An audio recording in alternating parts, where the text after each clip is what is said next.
आइए प्रारंभ करते हैं आज की क्लास में। राष्ट्रकूट वंश। राष्ट्रकूट वंश, इसकी स्थापना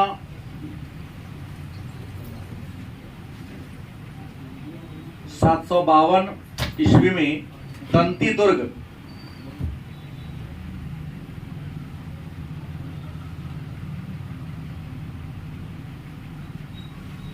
नामक एक व्यक्ति ने किया था। और इसकी राजधानी कहाँ थी? मान्यखेत।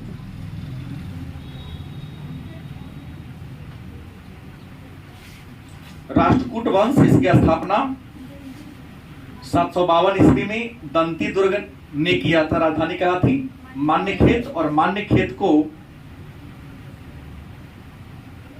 मालखंड भी कहा जाता है। और इस वंश के जो पहला राजा थे दंती दुर्ग, जो राष्ट्रकूट वंश के संस्थापक भी थे, प्रथम राजा भी थे। इन्होंने ही मान्यखेत या मालखंड को अपने क्या बनाया था? राजधानी बनाया था। और दंती दुर्ग का इतिहास में एक काम के लिए फेमस है कि इन्होंने उज्जैन शहर में एक यज्ञ किया था। उस यज्ञ का नाम हिरण्यगर्भ यज्ञ या महादान यज्ञ था। मतलब यज्ञ किया था, यज्ञ मतलब पूजा पाठ, उसका नाम क्या था? महादान यज्ञ। महादान यज्ञ को हिरण्यगर्भ यज्ञ भी कहते हैं। इस यज्ञ में इन्होंने क्या किया था? अपने बहुत सारी या अनेक सारी कीमती वस्तुओं को, महत्वपूर्ण चीजों को, पंडितों को या भिक्षुओं में क्या कर दिया था? बांट दिया था।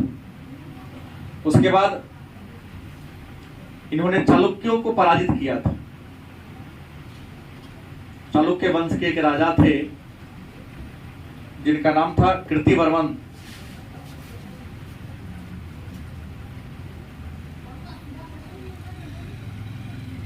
कीर्तिवर्मन द्वितीय को इन्होंने क्या किया था? पराजित कर दिया था। और इन्होंने महाराजा धीराज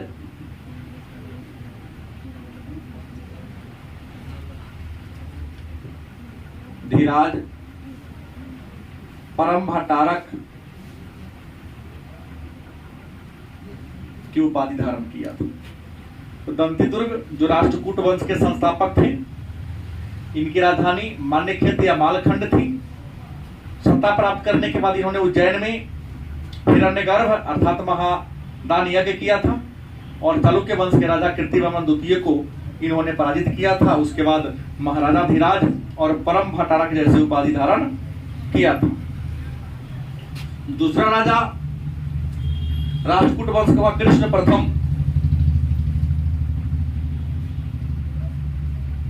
राष्ट्रकूट वंश का सेकंड राजा, दूसरा राजा कौन हुआ? कृष्ण।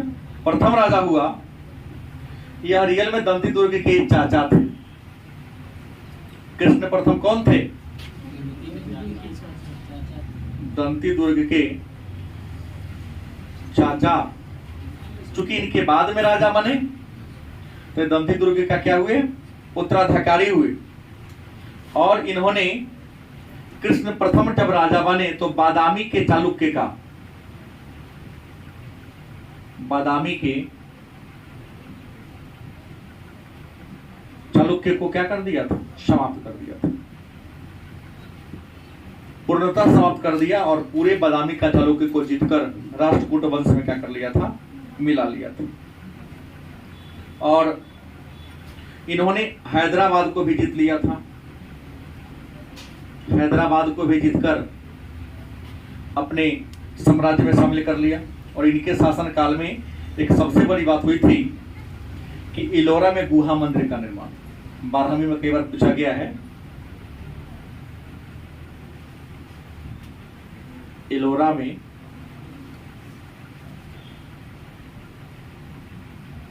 गुहा मंदिर का निर्माण राष्ट्रकूट वंश के राजा कृष्ण प्रथम ने कराया था। इस वंश के जो तीसरे राजा हुए उनका नाम है ध्रुव। इस वंश के तीसरा राजा कौन हुए? ध्रुव हुए। और इन्होंने भी चालुक्यों से संघर्ष किया था और चालुक्यों से संघर्ष करके चालुक्य वंश के राजाओं को पराजित किया। और ध्रुव की सबसे महत्वपूर्ण बात यह है कि ध्रुव को धारावर्ष भी कहते हैं। ध्रुव का अगर अन्य नाम की बात करें, दूसरा नाम क्या है तो धारावर्ष। और ध्रुव के इतिहास में इसलिए प्रसिद्ध है कि ध्रुव ने त्रिपक्षीय संघर्ष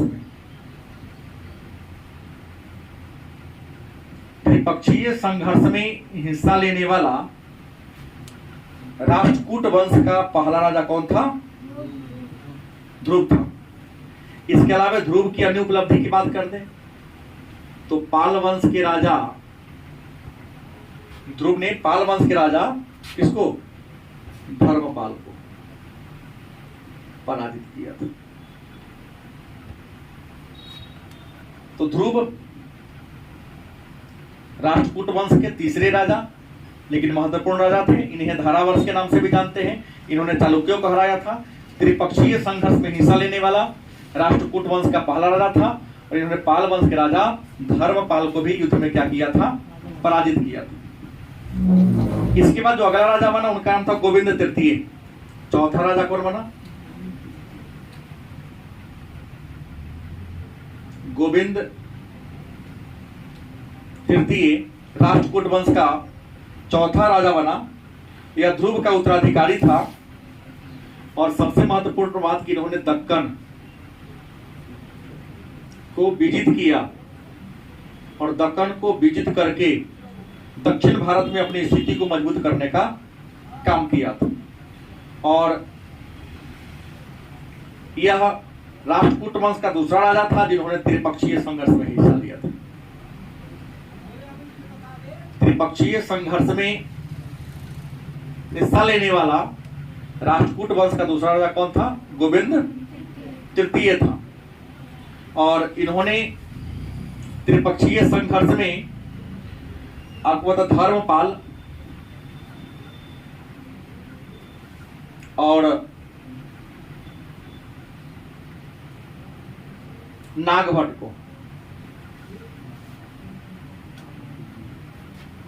को हराने का काम किया था। नागभट्ट द्वितीय को हराने का क्या किया था? काम किया था। त्रिपक्षीय संघर्ष लगभग 200 वर्ष तक चला था। 10-2 मिनट में बता रहा हूं आपको। इसके बाद राजा जो बना अमोघ वर्ष। कौन बना? अमोघ वर्ष राष्ट्रकूट वंश का ये 5वां राजा था। और यह गोविंद तृतीय का क्या था? पुत्र था। और यह साहित्यकार का महान संरक्षक था। साहित्य व कला का एक बहुत बड़ा संरक्षक था। क्योंकि इनके दरबार में उस समय के जो प्रसिद्ध विद्वान थे, जैसे नाम आपने सुना होगा महावीराचार्य, इनके दरबार में रहते थे महावीराचार्य। और महावीराचार्य ने गणित सार संग्रह नामक किताब लिखा था। गणित सार संग्रह के लेखक महावीराचार्य अमोघ वर्ष के दरबार में रहते थे। इसके अलावे इन्होंने स्वयं तमिल भाषा में एक पुस्तक लिखी थी, कविराज मार्ग। कविराज मार्ग तमिल भाषा की एक पुस्तक है। और इसको लिखा किसने था? अमोघ वर्ष ने क्या किया था? लिखा था। अमोघ वर्ष के बाद जो अगला राजा बना उनका नाम था कृष्ण तृतीय। अमोघ वर्ष के बाद राष्ट्रकूट वंश का छठा राजा कृष्ण तृतीय बना। लेकिन इतिहास में कृष्ण तृतीय का केवल नाम आता है। ऐसा कोई युद्ध नहीं लड़ा जिस कारण इतिहास में कार इनके बारे में विस्तार से चर्चा कर सके। यह कमजोर राजा थे और नाम मात्र का क्या थे, उत्तराधिकारी थे। इसके बाद जो अगला राजा बन गए इंद्र तृतीय, और इंद्र तृतीय पाल वंश के प्रथम राजा, पाल वंश के राजा देवपाल को हराया था। त्रिपक्षीय संघर्ष में भी हिस्सा लिए थे और देवपाल को क्या किया था, पराजित किया था। और इसी इंद्र के काल में एक विदेशी यात्री आए थे, अल मसूदी। अरब का यात्री था अल मसूदी, जो इंद्र तृतीय के काल में भारत में आए थे। उसके बाद अगला जो राजा बने, एक ज्यादा हो गया है, कृष्ण द्वितीय था, कृष्ण तृतीय। कृष्ण यहाँ द्वितीय है क्योंकि यहाँ कृष्ण प्रथम, कृष्ण द्वितीय, इंद्र तृतीय और कृष्ण तृतीय। कृष्ण तृतीय का महत्वपूर्ण बात यह है कि इन्होंने कांची को अपने काल में, कांची और तंजावुर जीतकर राष्ट्रकूट वंश में क्या किया था, मिलाया था। और इन्होंने कल्याणी के चालुक्य को भी, कल्याणी के चालुक्य को भी पराजित किया और अपने राज्य में क्या कर लिया था, मिला लिया था। तो यह बात हुआ कि राष्ट्रकूट वंश 752 ईस्वी में दंती दुर्ग नामक व्यक्ति ने स्थापना किया। राष्ट्रकूट वंश का की राजधानी मान्यखेत या मालखंड थी। दंती दुर्ग जब राजा बना तो इन्होंने उज्जैन में हिरण्यगर्भ अर्थात महादान यज्ञ किया था और इन्होंने चालुक्य वंश के राजा कीर्तिवर्मन को पराजित किया था। महाराजा धीराज और परम भट्टारक जैसी उपाधि धारण किया था। दंती दुर्ग के बाद उनका चाचा राजा बना जिनका नाम था कृष्ण प्रथम। इन्होंने बादामी के चालुक्यों को पराजित करके बादामी में चालुक्यों के सत्ता को अंत कर दिया था। हैदराबाद को जीत लिया था। लेकिन कृष्ण प्रथम के काल में एक ऐतिहासिक उपलब्धि है कि इन्होंने महाराष्ट्र के औरंगाबाद जिला में स्थित इलोरा की पहाड़ी में एक गुहा मंदिर का निर्माण कराया था। कृष्ण प्रथम के बाद ध्रुव चालुक्य वंश का राजा, राष्ट्रकूट वंश का राजा बना, जिन्होंने त्रिपक्षीय संघर्ष में हिस्सा लिया। इनका नाम धरावर्ष था। इन्होंने चालुक्यों को भी युद्ध में पराजित करने का क्या किया था, काम किया था। अगला राजा, इसके अलावा पाल वंश के राजा धर्मपाल को हराया था।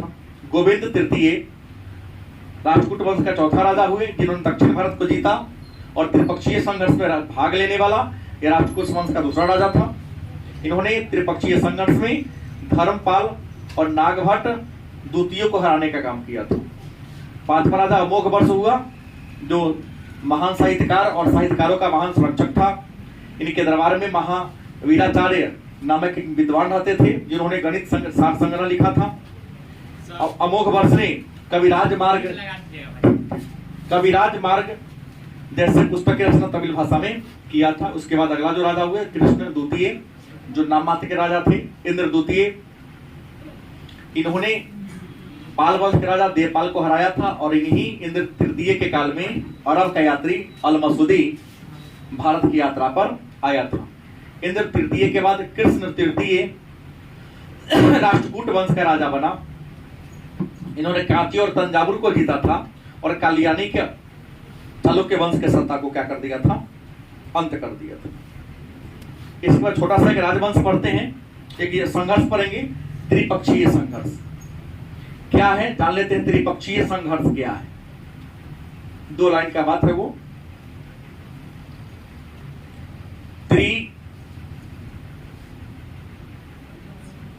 त्रिपक्षीय संघर्ष जाने, त्रि माने होता है 3, पक्ष माने क्या होगा, दल या पक्ष, संघर्ष माने विवाद। मतलब वह विवाद जो किसी भूभाग को लेकर या किसी मुद्दा को लेकर 3 पक्षों के बीच, 3 राजवंशों के बीच किसी खास जगह को लेकर युद्ध हुआ था, उस युद्ध को हम कहते त्रिपक्षीय संघर्ष। त्रिपक्षीय संघर्ष में कौन कौन हिस्सा लिया था, तो गुर्जर प्रतिहार, गुर्जर प्रतिहार प्लस पाल प्लस राष्ट्रकूट। कौन था? तो त्रिपक्षीय संघर्ष अर्थात तीन पक्षों का संघर्ष, तीन पक्षों का विवाद। यह संघर्ष गुर्जर प्रतिहार वंश, पाल वंश और राष्ट्रकूट वंश के बीच हुआ था। अब कहेंगे विवाद का कोई न कोई स्थल रहा होगा। तो विवाद का मूल स्थल था कन्नौज। क्या था? कन्नौज पर अधिकार करने के लिए गुर्जर प्रतिहार वंश, पाल वंश और राष्ट्रकूट वंश के बीच जो संघर्ष हुआ था, उसी संघर्ष को हम त्रिपक्षीय संघर्ष के नाम से जाना जाता है। ये कहेंगे कन्नौज में क्या था, आखिर कन्नौज में क्या विशेष प्रकार की बात थी, खासियत क्या थी, विशेषता क्या थी कि अचानक गुर्जर प्रतिहार पाल राष्ट्रकूट एक छोटा सा शहर के लिए, एक छोटा सा गांव के लिए संघर्ष करना शुरू कर दिया। तो बता दें कि गुर्जर प्रतिहार ये जो कन्नौज था, ये उत्तर भारत का एक प्रमुख शहर था।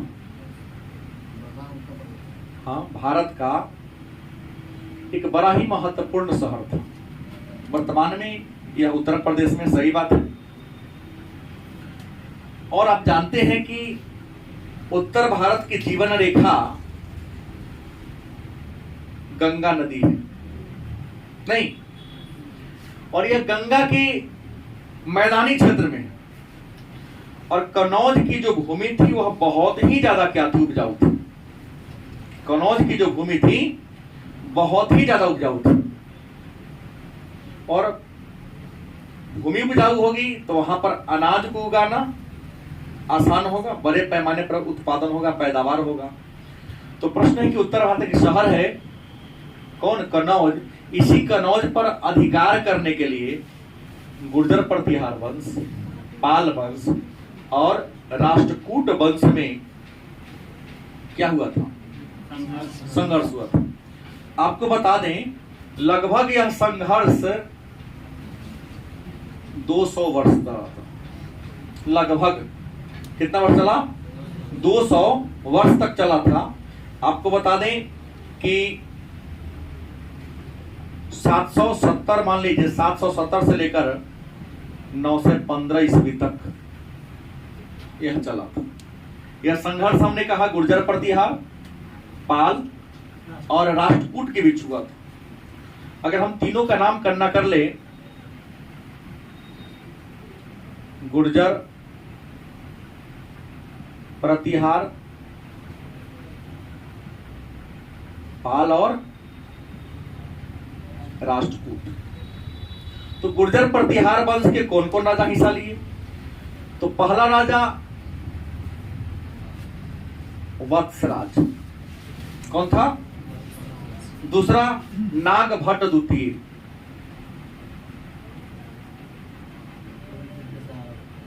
नागभट्ट द्वितीय। तीसरा रामभद्र,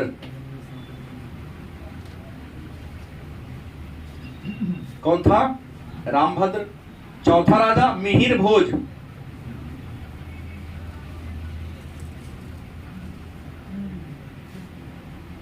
पांचवा राजा महेंद्रपाल।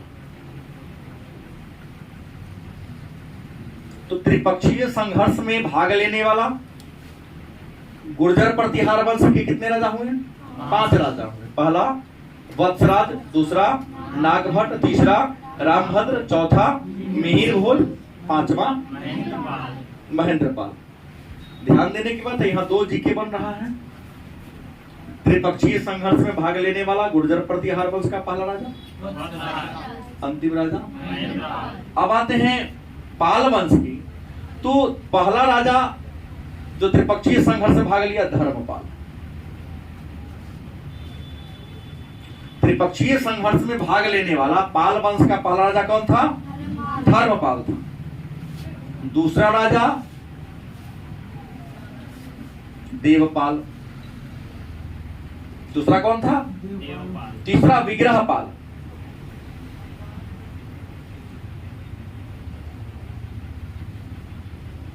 चौथा नारायण पाल।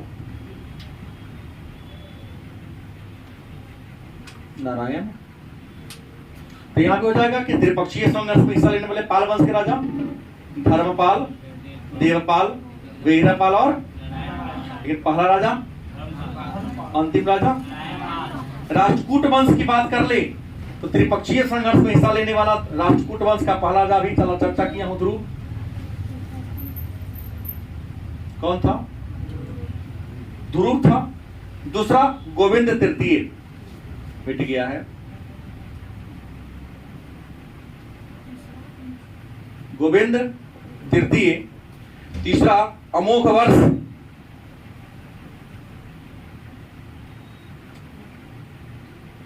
अमोघ।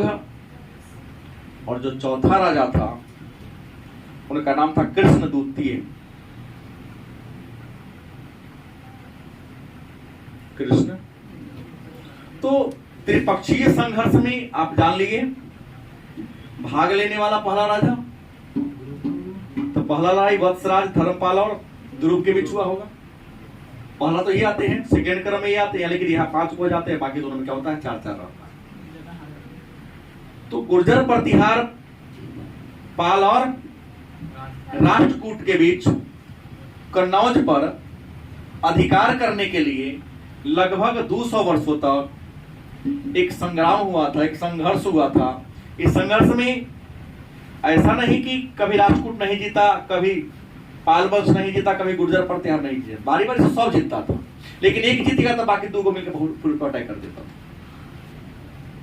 जीत होती थी लेकिन अस्थाई अगर रहती तो विवाद इतना लंबा चलता ही नहीं। हम जीते, कल 2 मिलकर हम पर कर दिया, फिर एक जीत गया तो फिर 2 मिलेगा, उसको हरा दिया, ऐसे होता था। लेकिन प्रश्न होगा तो आखिर त्रिपक्षीय संघर्ष शुरुआत किसने किया? तीनों में कोई ना कोई तो पहले शुरू किया होगा। ये अलग बात, मैंने सीधे कह दिया कि धर्मपाल ये, लेकिन किया कौन था? तो इसकी शुरुआतें किया था वत्सराज। कन्नौज पर अधिकार करने के लिए त्रिपक्षीय संघर्ष प्रारंभ करने वाला, उसका बीजारोपण करने वाला जो राजा था कौन था? वत्सराज था। कौन था? किस वंश का था? प्रश्न है तो त्रिपक्षीय संघर्ष तो हुआ, इसमें अंतिम रूप से सफलता किसे मिली? पढ़े हैं कहीं? त्रिपक्षीय संघर्ष में अंतिम रूप से सफलता किसे मिली?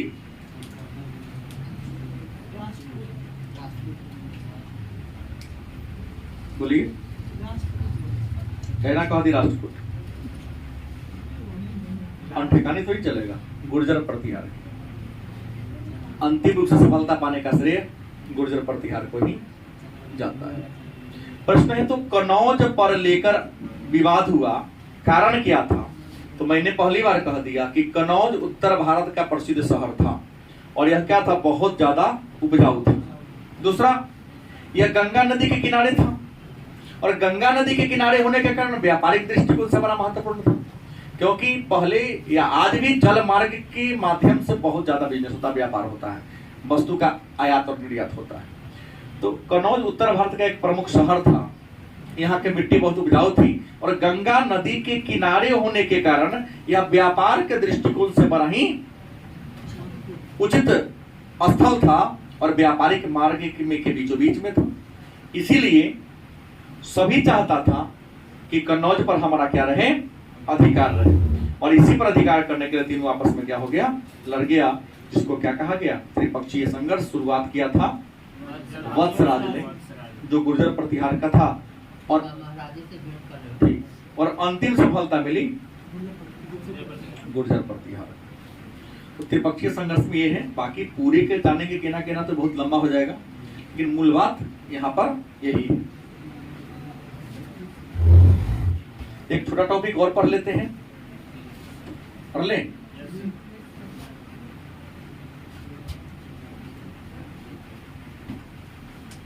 पाल वंश को पढ़ लेते हैं।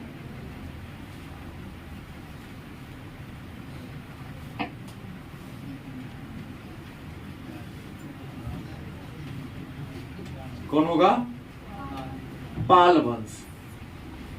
तो पहले बात जान लीजिए कि पाल वंश यह बिहार, वह कहां था? बंगाल में था। पाल वंश का अस्तित्व कहां था? बिहार और बंगाल में था। और पाल वंश की जो राजधानी थी कहां थी? मुंगेर। क्या राजधानी थी? मुंगेर इसकी राजधानी थी। मुंगेर कहां पड़ता है? बिहार में पड़ता है। और पाल वंश की अगर संस्थापक की बात करें कि पाल वंश की स्थापना किसने किया, तो पाल वंश की स्थापना गोपाल नामक एक व्यक्ति ने किया था। है ना ठीक बात? किसने किया था? गोपाल ने किया था। पाल वंश के राजाओं की अगर धर्म की बात कर ले कि पाल वंश के राजा किस धर्म को मानते थे, तो पाल वंश के राजा गलत, बौद्ध धर्म को मानते थे। कहना पढ़ लिया, मैं तो पढ़ाया हूं टेल में कि बौद्ध धर्म को अंतिम राजकीय संरक्षण पाल वंश के राजाओं ने दिया था। पल्लव वंश से चला गया। अच्छा, पाल को पल्लव समझ लिया, कोई बात नहीं। तो प्रश्न है दोनों पय है क्या जाता है? तो पाल वंश के राजाओं ने किस धर्म को प्रश्रय दिया? और बौद्ध धर्म को अंतिम राजकीय संरक्षण पाल वंश के राजाओं ने दिया था। और इसी पाल वंश के काल में बौद्ध धर्म में एक तांत्रिक शाखा का विकास हो गया था जिसका नाम था वज्रयान। 7वीं 8वीं सदी के आसपास बौद्ध धर्म में एक वज्रयान शाखा का विकास हुआ जो तंत्र मंत्र जादू टोना में क्या करता था? भरोसा करता था। और इस तांत्रिक शाखा के कारण भी बौद्ध धर्म पतन की ओर क्या होता है? अग्रसर होता है। अगर थोड़ा सा गोपाल के बारे में चर्चा कर ले कि पाल वंश के संस्थापक थे गोपाल, तो गोपाल की कुछ विशेषता बता दीजिए। तो गोपाल जो पाल वंश के क्या थे? संस्थापक थे। 750 ईस्वी से 770 ईस्वी तक इन्होंने राज किया था। मतलब पाल वंश की स्थापना 750 ईस्वी में हुई थी, क्योंकि गोपाल का शासनकाल 750 से यहां तक था। आपको बता दें यह गोपाल जो था किस धर्म को मानता था? बौद्ध था। मतलब बौद्ध धर्म को क्या करता था? मानता था। बौद्ध धर्म को राजकीय संरक्षण दिया था। और बौद्ध भिक्षुओं के निवास करने के लिए इस गोपाल ने ही उदंतपुरी में एक विहार बनवाया था। उदंतपुरी में एक महाविहार की स्थापना कौन कराया था? गोपाल ने। और बिहार के साथ यहाँ एक मठ भी बनवाया था बौद्ध भिक्षुओं के लिए। गोपाल के बाद पाल वंश का दूसरा राजा बना, उसका नाम था धर्मपाल। गोपाल के बाद पाल वंश का दूसरा का राजा कौन बना? धर्मपाल। यह गोपाल का पुत्र, उनका क्या था? उत्तराधिकारी था। और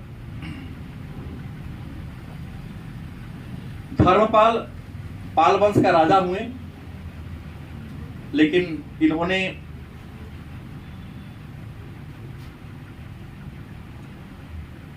संघर्ष में प्रारंभ में इनको सफलता मिली और आगे चलकर गोपाल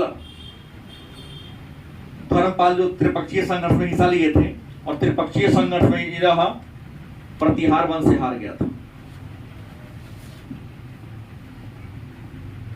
और प्रतिहार वंश के राजा कौन थे? नागभट्ट टूटिए।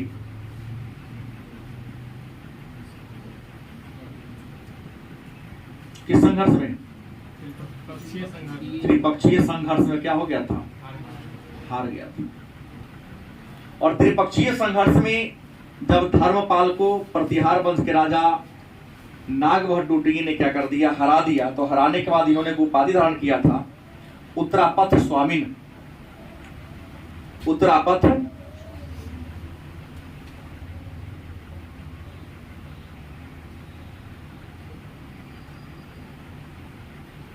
क्योंकि गुर्जर प्रतिहार तो निगम दक्षिण का था और त्रिपक्षीय संघर्ष के माध्यम से ही गुर्जर प्रतिहार वंश उत्तर भारत की राजनीति में क्या किया था? हस्तक्षेप किया था, चाहे प्रवेश किया था। तो उत्तरापथ स्वामी का इन्होंने उपाधि धारण किया था। किसने? नागभट्ट द्वितीय ने, जो प्रतिहार वंश के थे। किसको हराने के बाद? धर्मपाल को हराने के बाद। नागभट्ट ने धर्मपाल को क्या किया था? हराया था। और धर्मपाल के साथ साथ त्रिपक्षीय संघर्ष में इन्होंने राष्ट्रकूट वंश के राजा ध्रुव को भी हराया था। वो जो किस वंश का था, राष्ट्रकूट वंश का था, उसे भी लड़ाई में हराने का काम किया था। धर्मपाल के शासनकाल में एक बहुत ही महत्वपूर्ण घटना, बहुत महत्वपूर्ण एक विश्वविद्यालय की स्थापना हुई थी, सबको पता होगा, विक्रमशिला विश्वविद्यालय। विक्रमशिला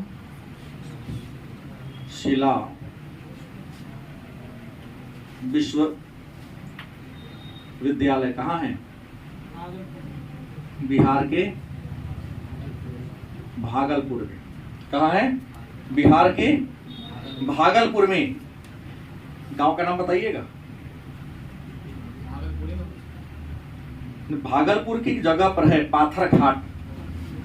भागलपुर के पाथर घाट नामक स्थान पर धर्मपाल ने विक्रमशिला विश्वविद्यालय की स्थापना कराया था। और कहा जाता है इस विश्वविद्यालय के खर्च को चलाने के लिए इन्होंने 200 गांव का राजस्व उपहार में क्या कर दिया था? दे दिया था। धर्मपाल के बाद जो अगला राजा बना उनका नाम था देवपाल। अगला राजा कौन बना? देवपाल राजा बना। और देवपाल जो धर्मपाल का क्या था? उत्तराधिकारी था। और इन्होंने असम, उड़ीसा और नेपाल को जीतकर असम, उड़ीसा और नेपाल पर अभियान किया। और अभियान करके उसे क्या कर लिया? जीतकर बिहार और बंगाल के सीमा को बढ़ाने का क्या किया था? काम किया था। और इसी देवपाल ने रियल में कहेंगे तो मुंगेर को राजधानी बनाया था। मुंगेर को राजधानी बनाने वाला पाल वंश का राजा कौन था? देवपाल था।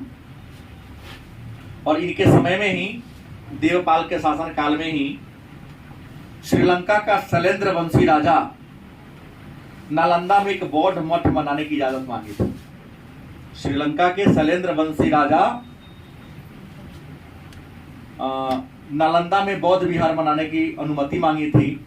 तो देवपाल ने उसको अनुमति, बौद्ध मठ बनाने की अनुमति दे दिया।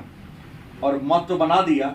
और इसने 5 गांव का राजस्व दिया था कि आप बना रहे, बाहर चल जाएंगे तो 5 गांव से जितना राजस्व की प्राप्ति होगी सारा वहीं जाएगा। लेकिन उनका क्षति पुति कौन करता था? श्रीलंका वाला करता था। तो देवपाल से श्रीलंका के एक राजा ने अनुमति मांगा था कि हमको नालंदा में बौद्ध मठ बनाने की अनुमति दे दिए, क्योंकि श्रीलंका के 85% लोग आज भी बौद्ध धर्म को मानते हैं। और इन्होंने दे दिया था। मुंगेर को क्या किया था? राजधानी बनाया था। इनके बाद जो राजा बना उनका नाम था महीपाल। अगला राजा कौन बना पाल वंश का? महीपाल। महीपाल जो देवपाल का रियल में उत्तराधिकारी नहीं था।